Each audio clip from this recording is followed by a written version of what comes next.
Example 1 here on proportion is taking a look at direct proportion. So we're told if y is directly proportional to x squared and y equals 36 when x equals 3, then we want to find the value of y when x equals 5 here. So we're told that they're directly proportional, so y is directly proportional to x squared, so we can write that relationship here as y is directly proportional to x squared here. Okay, and remember we can now use the constant of proportionality here to write this relationship as y equals kx squared. So this is kx squared. Now we know y equals 36 when x equals 3.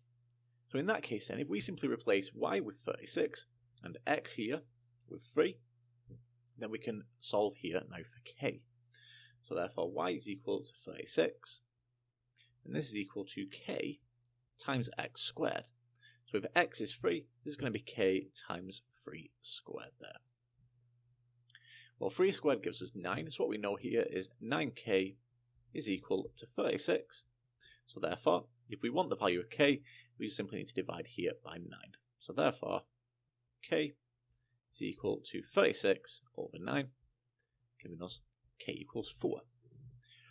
So what we can do now is rewrite our original relationship here between y and x squared as y equals 4x squared. Okay, because we know k is equal to 4 here, so we can now write that as y equals 4x squared. So therefore, if we want the value of y when x equals 5, all we simply need to do now is substitute x equals 5 into this equation. So therefore, y is equal now to 4 times x squared, where x is equal to 5. So 4 times by 5 squared here, well, that's going to be equal to 4 times 25, and 4 times 25 simply gives us the 100 there. Okay, so when x equals 5, y is equal to 100 there. Okay, and that gives us the solution to example 1. Example 2 here on proportion is taking a look at inverse proportion. So the density of a solid is modelled as being inversely proportional to the volume of the solid.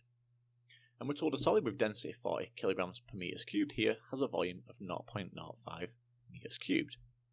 We just simply want to find the constant of proportionality here.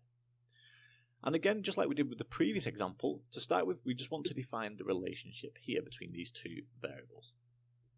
Now, as they're inversely proportional here, we can simply describe this relationship here using the fact that they're inversely proportional in this manner. We can also write this now using the consonant proportionality. And clearly, if we want the consonant proportionality, we need to set it up in this form. So therefore, we can write this as this being equal to k over v. So in that case now, if we just simply substitute the values that we've been given here for the solid, or the density of the solid here, and the volume of this solid, then in that case we can simply find k. So what we're using here is that the density is 40 kilograms per meters cubed, and we know the volume here is 0.05.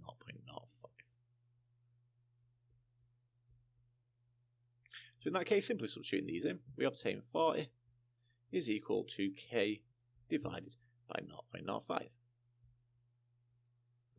So in that case, if we simply want to find k here, we're just going to do 40 times 0.05.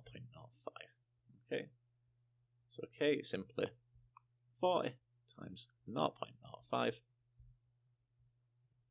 which gives us here a value of 2 for k.